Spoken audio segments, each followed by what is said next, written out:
안녕하세요. 사연 맛집입니다. 오늘 들려드릴 이야기는 69세 여성 정숙 씨의 이야기입니다.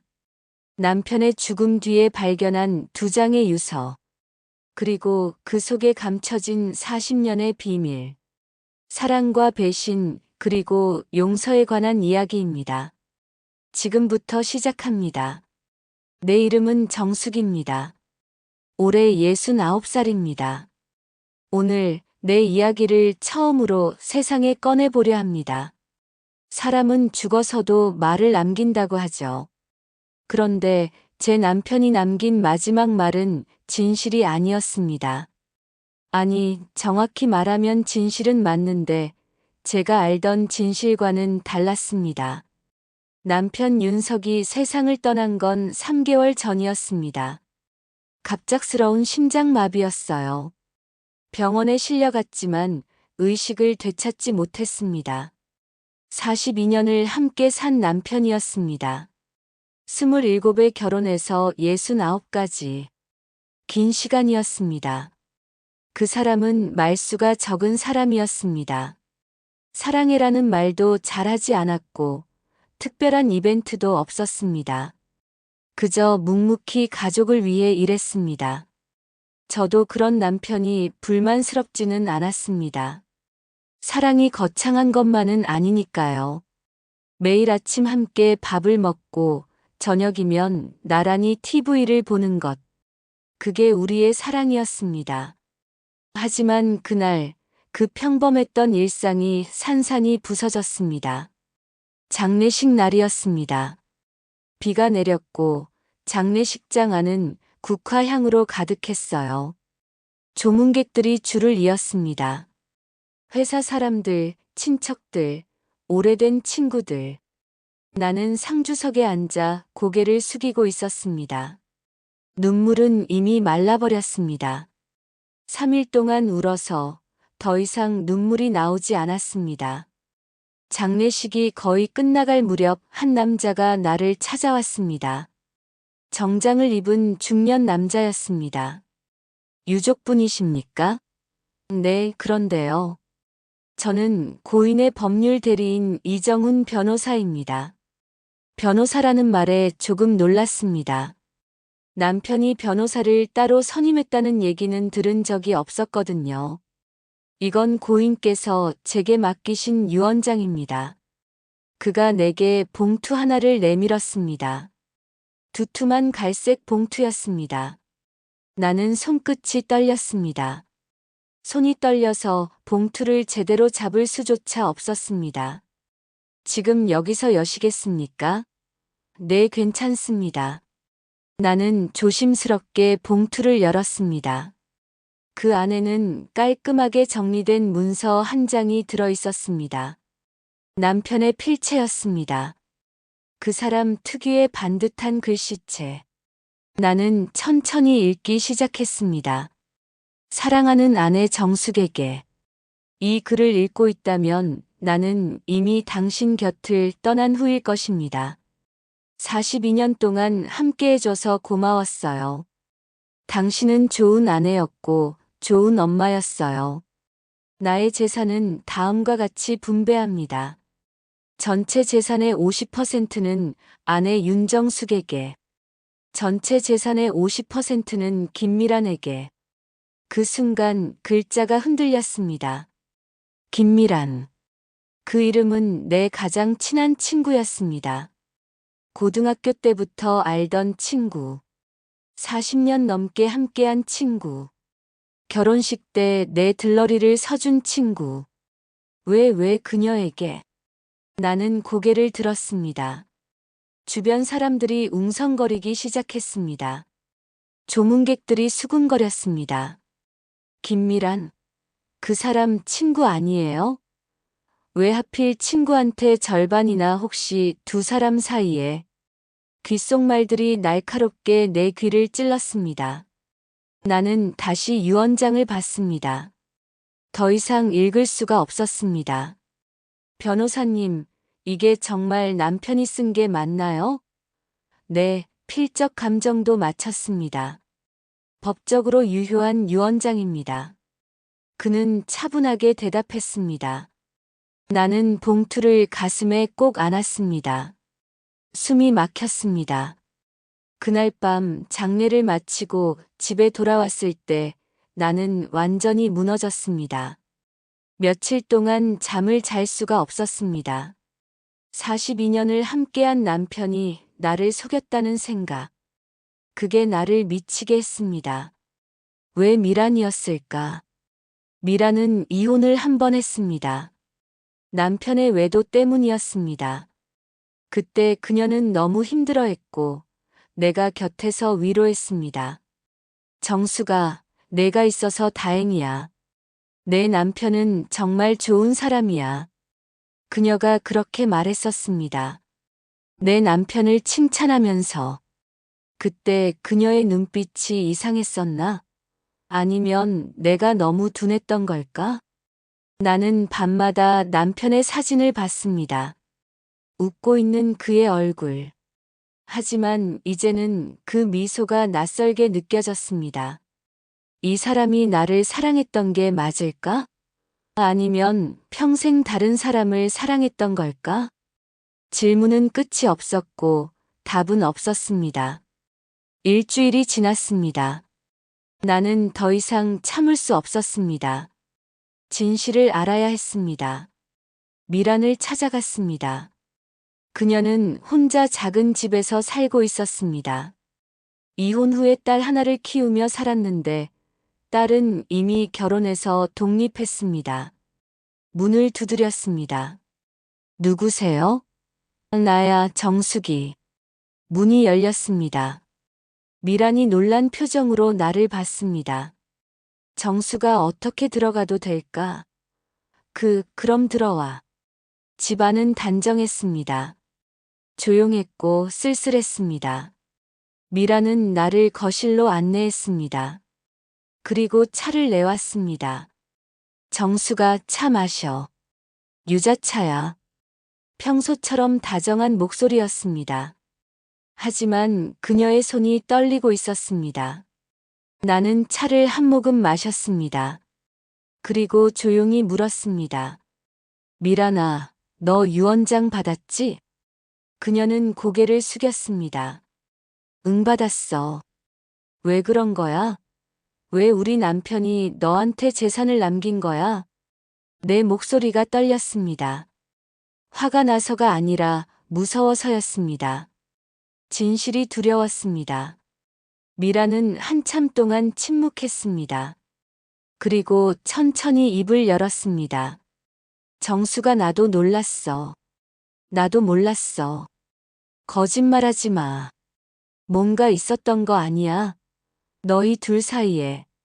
나는 목소리를 높였습니다. 미라는 고개를 저었습니다. 아니야. 우린 그런 사이 아니었어. 그럼 뭐야? 왜 그 사람이 너한테 재산을 남긴 거야? 미란의 눈에 눈물이 고였습니다. 정수가, 그 사람은 내 남편이었지만 나한테도 가족 같은 사람이었어. 그 말이 무슨 뜻인지 이해할 수 없었습니다. 가족? 무슨 소리야? 미라는 울기 시작했습니다. 미안해, 정수가. 정말 미안해. 하지만 나도 이유를 잘 모르겠어. 나는 더 이상 물어볼 수가 없었습니다. 그녀의 눈물이 진짜처럼 보였기 때문입니다. 나는 조용히 자리에서 일어났습니다. 미란아, 나 먼저 갈게. 정수가. 나는 뒤돌아보지 않고 문을 나섰습니다. 집으로 돌아온 나는 남편의 서재로 갔습니다. 남편은 평소 이 방에서 많은 시간을 보냈습니다. 책을 읽거나 서류를 정리했습니다. 나는 책상 서랍을 열기 시작했습니다. 첫 번째 서랍에는 펜과 공책이 있었습니다. 두 번째 서랍에는 오래된 사진들이 있었습니다. 세 번째 서랍을 열었을 때 낡은 파일 하나가 눈에 들어왔습니다. 파일 이름은 유언장 사본. 심장이 쿵 하고 내려앉았습니다. 나는 떨리는 손으로 파일을 꺼냈습니다. 그리고 천천히 열었습니다. 그 안에는 또 다른 유서가 있었습니다. 필체는 남편의 것이었습니다. 하지만 내용은 완전히 달랐습니다. 사랑하는 정숙에게. 이 글을 내가 발견했다면 나는 이미 세상을 떠났을 것이다. 먼저 말해둘게. 모든 재산은 너에게 남긴다. 전부 다. 김미란에게 남긴 유서는 거짓이야. 아니, 거짓은 아니지만 진짜 이유는 다르다. 미란에게는 진실을 알리지 마. 그녀는 평생 죄책감 속에서 살았어. 더 이상 그녀를 괴롭히고 싶지 않아. 정수가 미안해. 그리고 고마워. 내가 이 글을 읽는다면 부디 미란을 용서해줘. 그녀는 아무 잘못도 하지 않았어. 잘못한 건 나야. 글이 거기서 끝나 있었습니다. 나는 종이를 내려놓고 한참을 멍하니 앉아 있었습니다. 무슨 말인지 이해가 되지 않았습니다. 미란이 죄책감 속에서 살았다고. 무슨 죄책감? 그리고 남편이 잘못했다는 건 또 뭘까? 나는 파일을 더 뒤졌습니다. 다른 서류가 있을 거라고 생각했습니다. 그리고 발견했습니다. 작은 수첩 한 권. 수첩은 낡아 있었습니다. 표지가 닳아서 색이 발해 있었습니다. 표지에는 작은 글씨로 이렇게 적혀 있었습니다.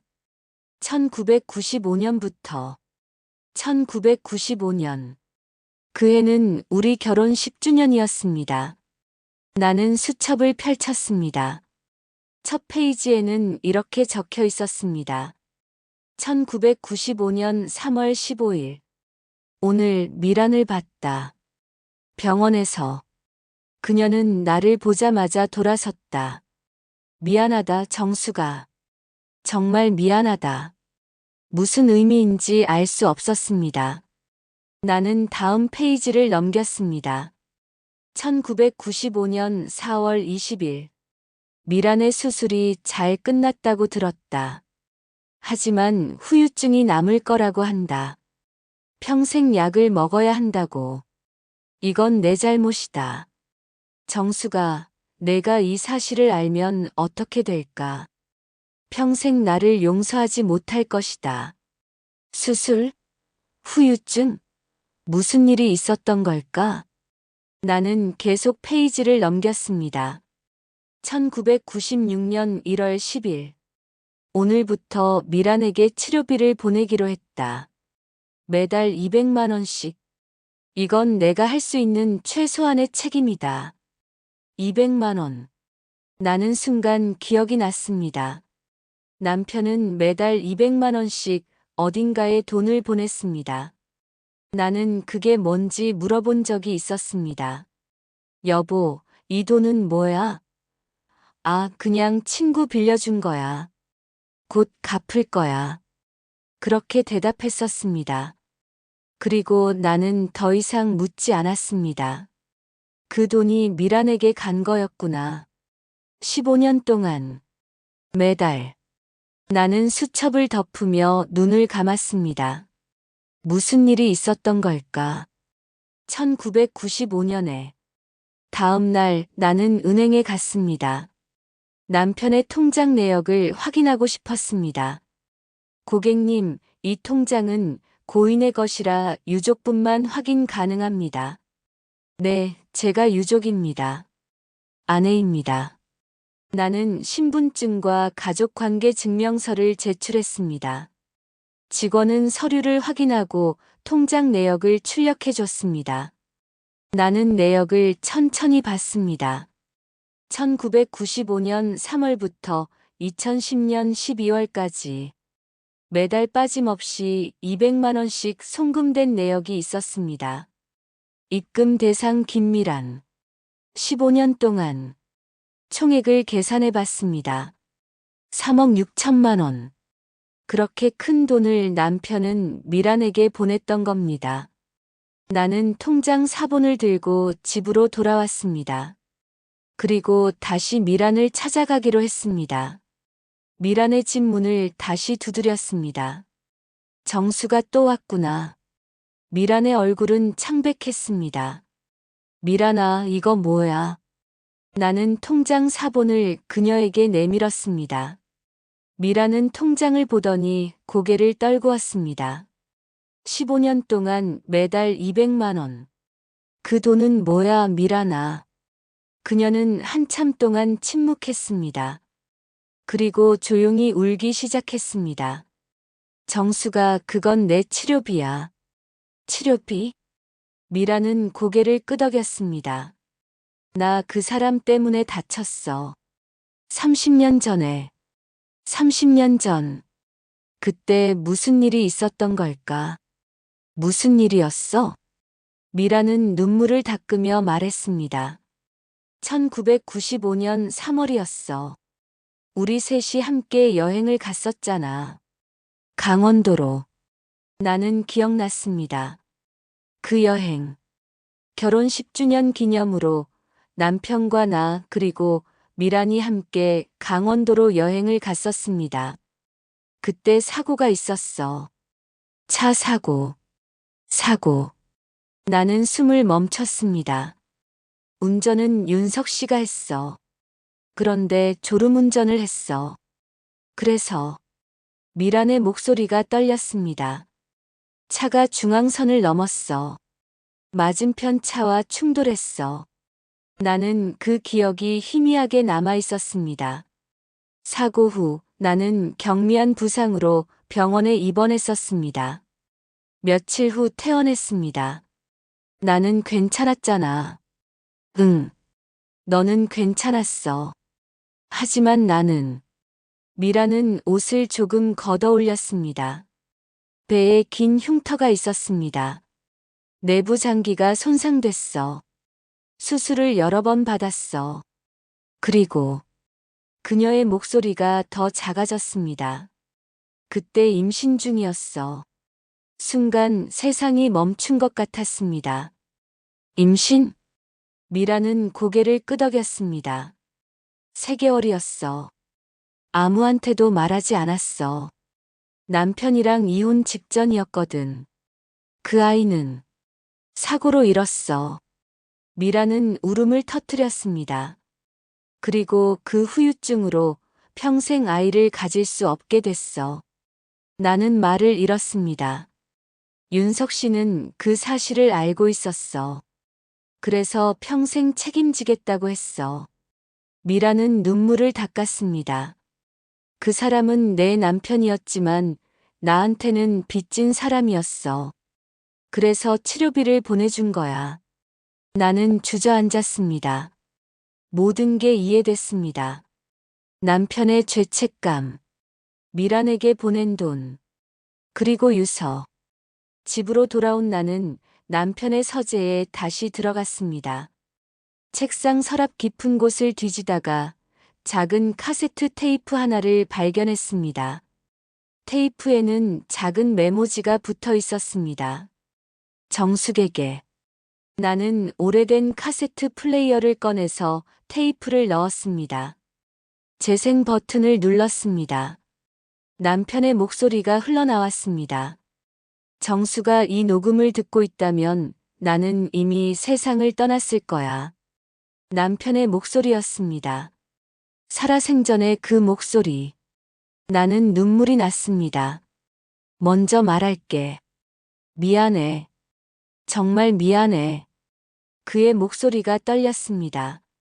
30년 전 그 사고, 그건 내 잘못이었어. 내가 졸았고, 내가 핸들을 놓쳤어. 너는 운 좋게 가벼운 부상이었어. 하지만 미라는 평생 치유되지 않을 상처를 입었어.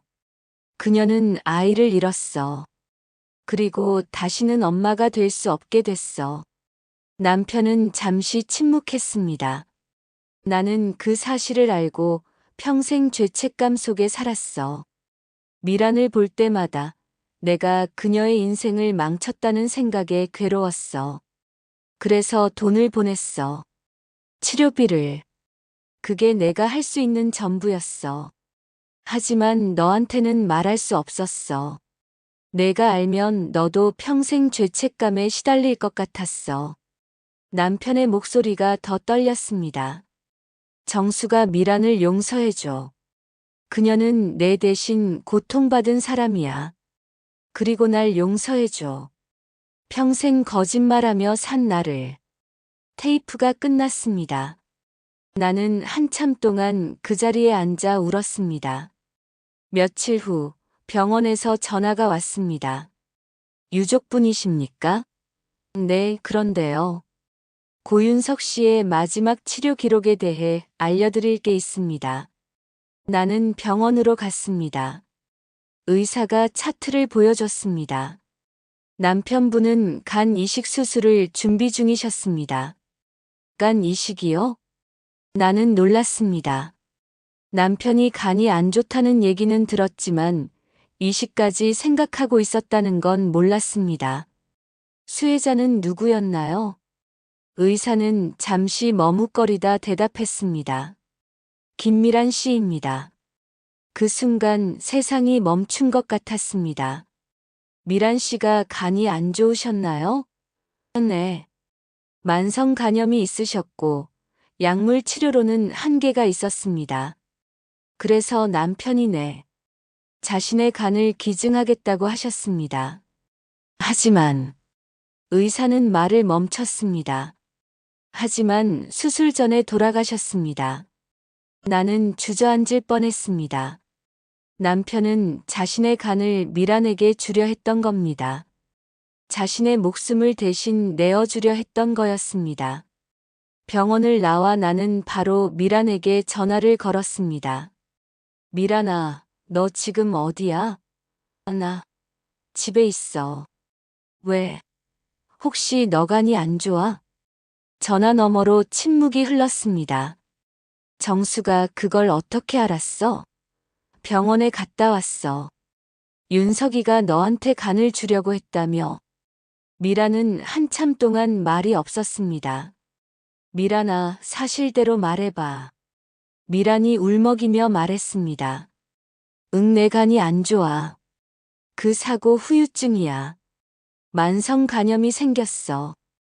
그걸 왜 말하지 않았어? 말할 수 없었어.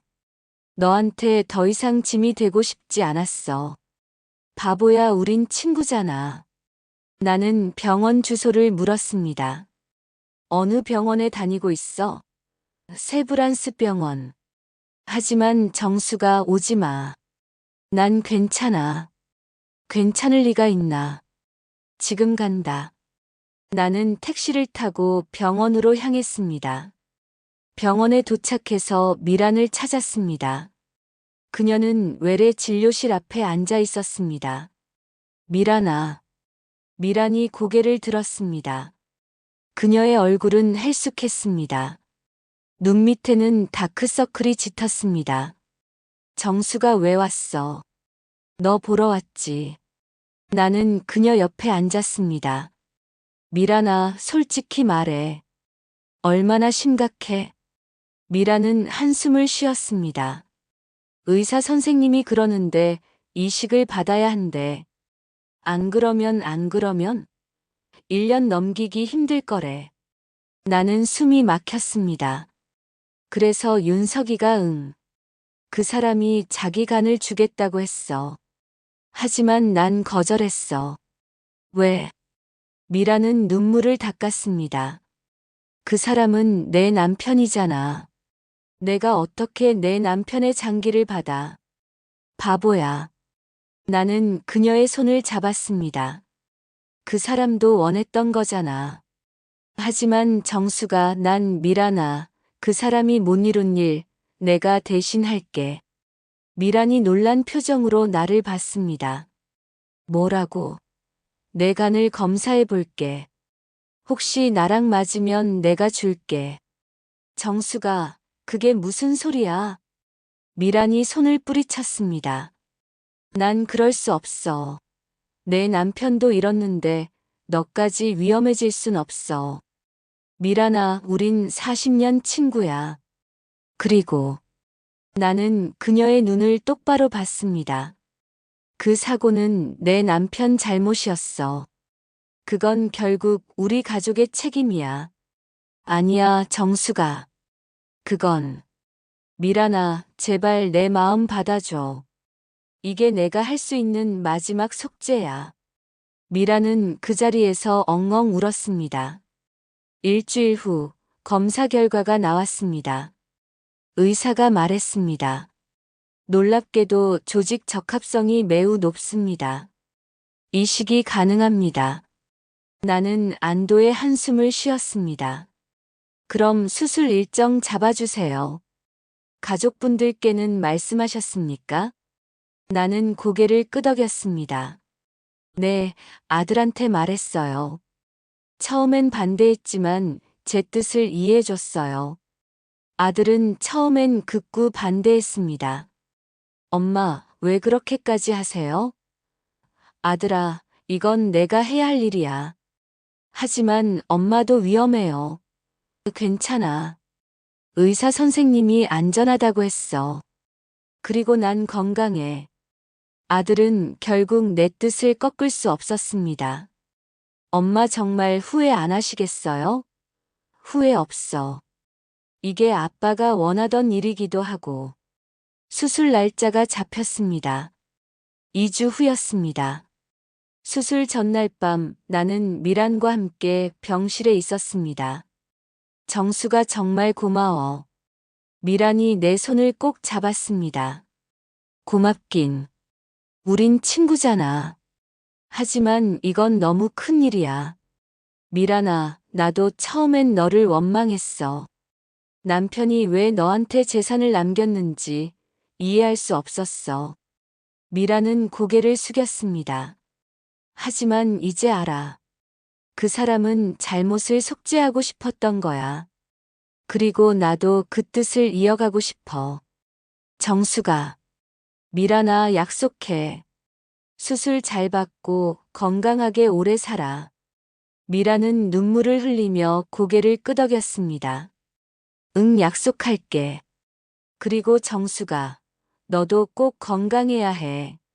우리는 손을 꼭 잡고 함께 기도했습니다. 다음 날 아침 수술실로 들어갔습니다.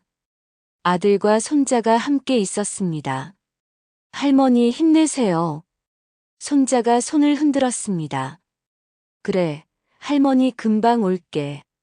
나는 미소를 지었습니다. 수술대에 누웠습니다. 차가운 금속의 느낌. 밝은 조명. 마취 주사를 맞았습니다. 의식이 흐려지기 전 남편의 얼굴이 떠올랐습니다. 여보, 잘 지켜봐줘. 당신이 못다한 일 내가 마무리할게. 그리고 눈을 감았습니다. 눈을 떴을 때 하얀 천장이 보였습니다. 엄마, 깨셨어요? 아들의 목소리였습니다. 응, 수술 잘 끝났어? 네. 성공적이었대요. 미란 이모님도 괜찮으시대요. 나는 안도의 한숨을 쉬었습니다. 며칠 후 회복실에서 미란을 만났습니다. 휠체어를 타고 온 그녀는 전보다 얼굴에 생기가 돌았습니다. 정수가. 미란아, 얼굴이 좋아졌네. 다 내 덕분이야. 우리는 손을 잡았습니다. 이제 우리 정말 가족이 된 거야. 미란이 웃으며 말했습니다. 그러게. 이제 내 간이 내 몸에 있으니.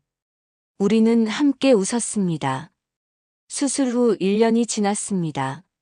미라는 완전히 회복했습니다.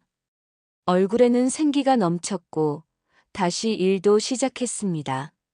나도 건강했습니다.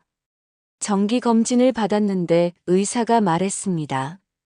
정말 건강하시네요. 이대로만 관리하시면 100세까지 사실 수 있어요. 그날 우리는 남편의 묘소를 함께 찾아갔습니다. 묘비 앞에 꽃을 놓고 나란히 앉았습니다. 여보, 미란이 완전히 나았어요. 나는 묘비에 손을 얹으며 말했습니다. 당신이 못다한 일 제가 대신했어요. 이제 당신 마음 편하게 쉬세요. 미란도 말했습니다. 윤석 씨, 고마웠어요. 그리고 미안했어요.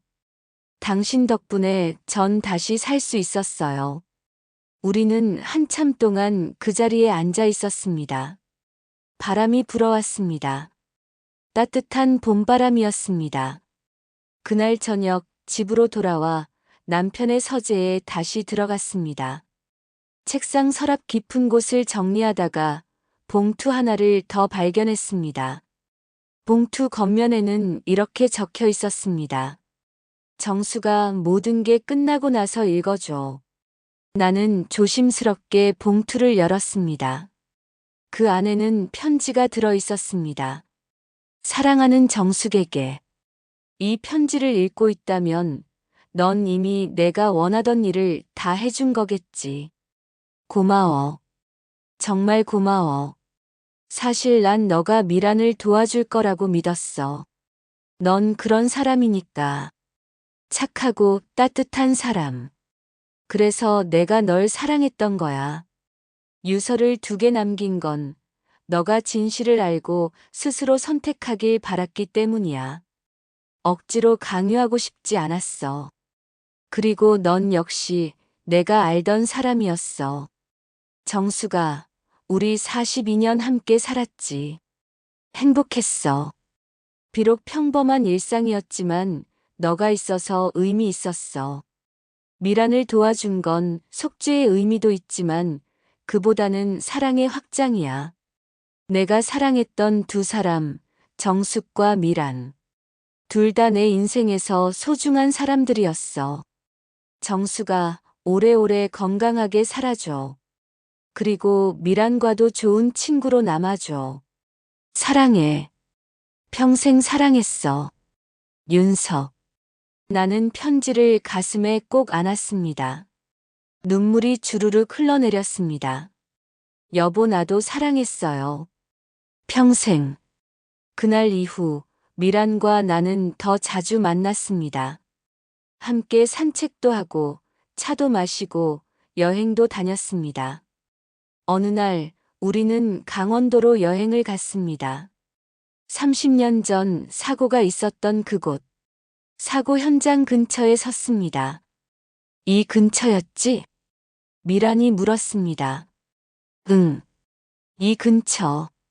우리는 한참 동안 말없이 서 있었습니다. 정수가, 그때 일 이제 다 괜찮아? 응, 다 괜찮아. 이제 우리 앞만 보고 가자. 그래.